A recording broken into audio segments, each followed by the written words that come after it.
Hello दोस्तों, मैं मितारी। आज फिर से करंट अफेयर्स की क्लास लेकर आया हूँ जो चल रही है हमारी जुलाई 2021 की। तो देखते हैं आज का पहला क्वेश्चन। तो हम करंट अफेयर के साथ साथ देखेंगे कुछ स्टैटिक जीके। तो आज का पहला क्वेश्चन है, देखते हैं। भारतीय खिलाड़ी यशपाल शर्मा का निधन हो गया, उनका संबंध किस खेल से था? तो ये पूछा गया कि जो यशपाल शर्मा खिलाड़ी थे ये किस खेल से थे। इसका जो आंसर है वो है क्रिकेट। ठीक है दोस्तों, तो इनका हाल ही में क्या हो गया, निधन हो गया। और किस खेल से संबंधित थे ये? क्रिकेट से। तो यहाँ से अगर थोड़ी सी और बात करें इसी क्वेश्चन के लिए, तो जो 1983 में वर्ल्ड कप हुआ था, क्रिकेट वर्ल्ड कप, उस टीम के क्या थे? ये हिस्सा थे, टीम के हिस्सा थे। ठीक है दोस्तों, तो 1983 का जो वर्ल्ड कप हुआ था तो वो जीता किसने था? भारत ने जीता था। और अगर बात करें उस टाइम पे टीम के कप्तान कौन थे? कप्तान थे कपिल देव। ठीक है दोस्तों, याद रखें यशपाल शर्मा किस खेल से है? क्रिकेट से। और 1983 वर्ल्ड कप टीम के हिस्सा थे।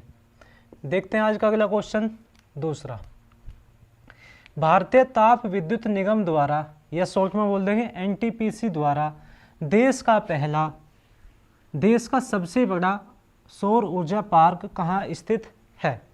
ठीक है दोस्तों, तो किसके द्वारा बनाया जा रहा है? एनटीपीसी के द्वारा सबसे बड़ा सौर ऊर्जा पार्क। तो ये बनाया गया कच्छ के रन। ठीक है दोस्तों, कहाँ पर? कच्छ के रन। और ये पड़ता कहाँ पर है? गुजरात। कहाँ पर? गुजरात। तो इसमें आगे देखते हैं। अगर इसी क्वेश्चन के लिए बात की जाए तो यहाँ पे देखेंगे हम स्टैटिक जीके के लिए। स्टैटिक जीके के लिए हम एनटीपीसी की जो स्थापना हुई थी वो देख लेंगे कब हुई थी। वो हुई थी 1975 में। और इसके बाद देखते हैं इसका मुख्यालय कहाँ पर है। एनटीपीसी का मुख्यालय है दिल्ली। ठीक है दोस्तों, तो ये सबसे बड़ा सौर ऊर्जा पार्क है। तो यहां से क्वेश्चन बन सकता है कि इसकी क्षमता कितनी है। इसकी जो क्षमता है 4750 मेगावाट। ठीक है दोस्तों, ये याद रखें क्योंकि ये क्वेश्चन भी बन सकता है कि जो सौर ऊर्जा पार्क है इसकी क्षमता कितनी है? 4750 मेगावाट। इसके बाद देखते हैं अगला क्वेश्चन, तीसरा। लेमुरु हाथी रिजर्व क्षेत्र किस राज्य में स्थित है? कौन सा रिजर्व पूछा गया? लेमुरु हाथी रिजर्व। ये जो स्थित है यह है छत्तीसगढ़ में। ठीक है दोस्तों, वैसे तो ये क्वेश्चन है स्टैटिक जीके के लिए, पर इसी में ये करंट अफेयर्स के लिए इसलिए इंपॉर्टेंट है क्योंकि जो लेमुरु हाथी रिजर्व है इसका जो एरिया है, इसका जो क्षेत्रफल है वो कितना है? 2000 किलोमीटर स्क्वायर। इसका जो क्षेत्र है उसे घटा के 450 किलोमीटर स्क्वायर किया जा रहा। वो इसलिए किया जा रहा क्योंकि यहाँ पे जो ये लेमुरु हाथी रिजर्व क्षेत्र है इसके अंदर क्या है? कोयले की खान है। तो उस कोयले की खान को यूज करने के लिए वहाँ पे यूज किया जाएगा। तो इसलिए वहाँ का क्षेत्र घटा के क्या किया जा रहा? 450 किलोमीटर स्क्वायर। ठीक है दोस्तों, तो देखते हैं आज का चौथा क्वेश्चन। वर्तमान में भारतीय ओलंपिक संघ के अध्यक्ष कौन है? ठीक है दोस्तों, तो किसके अध्यक्ष पूछे गए? भारतीय ओलंपिक संघ के अध्यक्ष कौन है? इसके जो अध्यक्ष है वे हैं नरेंद्र बत्रा।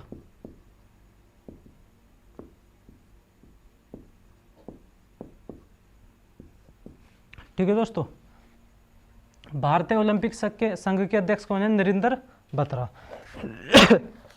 तो यहाँ से एक क्वेश्चन और बन सकता है कि वो स्टैटिक जीके के लिए अंतर्राष्ट्रीय ओलंपिक समिति का गठन कब हुआ था?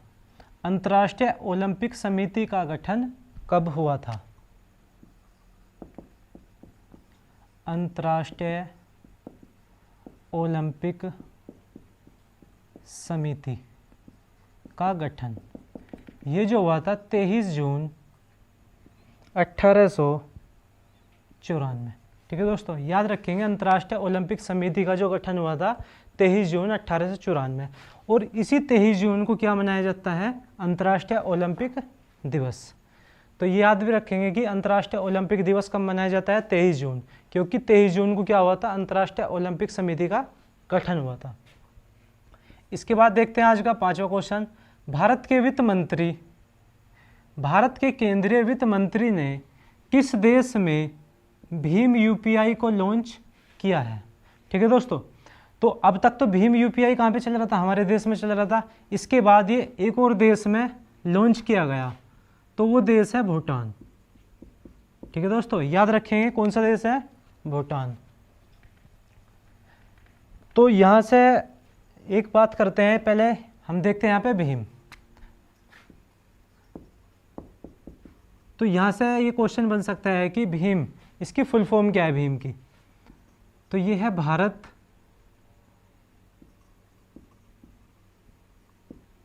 Interface for money. ठीक है दोस्तों, जो भीम की फुल फॉर्म है भारत इंटरफेस फॉर मनी। और यहाँ से ये क्वेश्चन आ सकता है, जो भीम बनाया गया था ये किसके द्वारा बनाया गया था?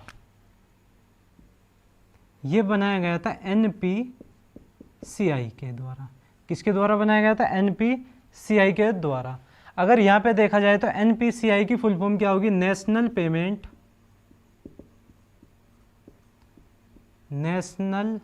Payment corporation of India. ठीक है दोस्तों, तो ये क्वेश्चन हमारा क्या आता है कि भीम यूपीआई को किस देश में लॉन्च किया गया? भूटान में। और भीम की फुल फॉर्म क्या है? Bharat interface for money. इसके बाद ये क्वेश्चन बन सकता है कि जो भीम है उसकी स्थापना किसने की थी? तो NPCI। NPCI क्या है हमारा? National payment corporation of India. तो इसके बाद देखते हैं आज का अगला क्वेश्चन, छठा। गर्भवती महिलाओं के टीकाकरण के लिए किस राज्य ने मातृ कवचम अभियान शुरू करने की योजना बनाई है? तो कौन सा अभियान है? मातृ कवचम अभियान। इसका जो आंसर है वो है केरल। ठीक है दोस्तों, तो केरल राज्य ने क्या किया? गर्भवती महिलाओं के टीकाकरण के लिए मातृ कवचम अभियान शुरू किया। कौन सा है? मातृ कवचम अभियान। अगर यहाँ से केरल से बात की जाए तो केरल से क्वेश्चन बन सकता है कि क्वेश्चन इस तरीके का होगा कि भारत का पहला जेंडर पार्क कहाँ स्थित है? पहला जेंडर पार्क। ठीक है दोस्तों, तो इसका भी आंसर क्या है? केरल। याद रखेंगे कि पहला जेंडर पार्क कहाँ पर है हमारा? केरल में। इसके बाद देखते हैं अगला क्वेश्चन। भारतीय नौसेना को एयरफोर्स कंपनी बोइंग, कौन सी कंपनी है? बोइंग से 10वां पनडुब्बी रोधी युद्धक विमान P-81 प्राप्त हुआ। यह कंपनी किस देश की है? ठीक है दोस्तों, तो ये पूछा गया बोइंग कंपनी किस देश की है? तो बोइंग कंपनी के द्वारा हमें पनडुब्बी रोधी विमान प्राप्त हुआ। कौन सा है? P-81। तो बोइंग जो कंपनी है वो है USA की। ठीक है दोस्तों, किसकी है? USA की। तो जो हमारा विमान है नाम क्या है इसका? P-81। तो यहाँ से ये बन सकता है कि P का मतलब क्या है यहाँ पे? तो P का जो मतलब है वो है पोसीडोन। ठीक है दोस्तों, पोसीडोन। इसके बाद देखते हैं आज का अगला क्वेश्चन, 8वां। RBI रिटेल डायरेक्ट योजना का संबंध किससे है? तो कौन सी योजना है? RBI रिटेल डायरेक्ट योजना का संबंध किससे है? इसका जो आंसर है वो है सरकारी प्रतिभूति। ठीक है दोस्तों, तो किससे है? सरकारी प्रतिभूति। अब यहाँ पे बात करते हैं स्टैटिक जीके के लिए कि आरबीआई से स्टैटिक जीके हमारी कैसे आ सकती है। सबसे पहले तो यही बनेगा कि आरबीआई की स्थापना कब हुई थी। आरबीआई की जो स्थापना हुई थी वो हुई थी 1 अप्रैल 1935 को। कब हुई थी आरबीआई की स्थापना? 1 अप्रैल 1935 को। फिर इसका मुख्यालय पूछा जाएगा कि इसके मुख्यालय कहाँ पर है। इसका जो प्रथम मुख्यालय कहाँ पर था? तो वो था कोलकाता में। ठीक है दोस्तों, कहाँ पर था? कोलकाता में। और फिर यहाँ से अगला क्वेश्चन ये बन सकता है कि आरबीआई से कि जो आरबीआई की स्थापना हुई थी वो किस आयोग या किस समिति के तहत हुई थी? यंग हिल्टन आयोग। ठीक है दोस्तों, यंग हिल्टन आयोग द्वारा आरबीआई की क्या हुई थी? स्थापना हुई थी।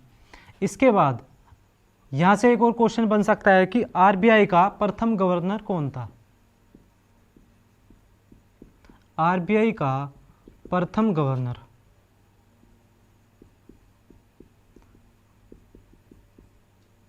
जो आरबीआई का प्रथम गवर्नर था वो कौन था? Osborne Smith. ठीक है दोस्तों, तो यहां से आरबीआई का तो प्रथम गवर्नर था। फिर क्वेश्चन ये बन सकता है कि आरबीआई का प्रथम भारतीय गवर्नर कौन था? प्रथम भारतीय गवर्नर, तो फिर इसका आंसर होगा सीडी देशमुख। ठीक है दोस्तों, अगर केवल पूछा जाएगा कि आरबीआई का प्रथम गवर्नर तो हम आंसर क्या लगाएंगे? Osborne Smith. अगर पूछा जाएगा कि प्रथम भारतीय गवर्नर कौन थे आरबीआई के, तो ये थे सीडी देशमुख। ठीक है दोस्तों, अगर बात करें करंट की कि अब हमारे वर्तमान में कौन है वो है इसके गवर्नर, तो अब वर्तमान में है शक्तिकांत दास जो हमारे हैं 25वें नंबर के। ठीक है दोस्तों, तो वर्तमान की याद रखेंगे तो करंट के लिए बनेगा कि आरबीआई के वर्तमान में गवर्नर कौन है? शक्तिकांत दास जो है हमारे 25वें नंबर के। इसके बाद देखते हैं आज का नवा क्वेश्चन, किस राज्य ने सीएम कोविड-19 विधवा सहायता योजना शुरू की? तो कौन सी योजना है? कोविड-19 विधवा सहायता योजना किसने शुरू की? ये जो शुरू की गई ये असम द्वारा शुरू की गई। ठीक है दोस्तों, किस राज्य द्वारा? असम राज्य द्वारा शुरू की गई। तो अगर यहाँ से बात करें कि असम के मुख्यमंत्री कौन है? हेमंत बिस्वा शर्मा। ठीक है दोस्तों, तो इस योजना के तहत ये कहा गया कि किसी भी व्यक्ति का अगर कोरोना से मृत्यु होगी तो उनकी जो वाइफ होगी तो उन्हें 2.5 लाख रुपए की सहायता दी जाएगी। ठीक है दोस्तों, तो कितने की राशि दी जाएगी? 2.5 लाख रुपए की। इसके बाद देखते हैं आज का लास्ट क्वेश्चन, कोया आदिवासी मुख्य रूप से कहाँ निवास करते हैं? ठीक है दोस्तों, ये तो एक करंट से तो संबंधित है नहीं, पर ये क्वेश्चन कहीं में पूछा जाएगा स्टैटिक जीके के लिए कि कोया आदिवासी मुख्य रूप से कहाँ निवास करते हैं? तो ये करते हैं आंध्र प्रदेश में। ठीक है दोस्तों, जो कोया आदिवासी है वे कहाँ पाए जाते हैं? आंध्र प्रदेश में। ठीक है दोस्तों, तो आज के लिए इतना ही काफ़ी है। अगर आपको ये वीडियो अच्छी लगी हो तो लाइक, शेयर और सब्सक्राइब जरूर करना। Thank you.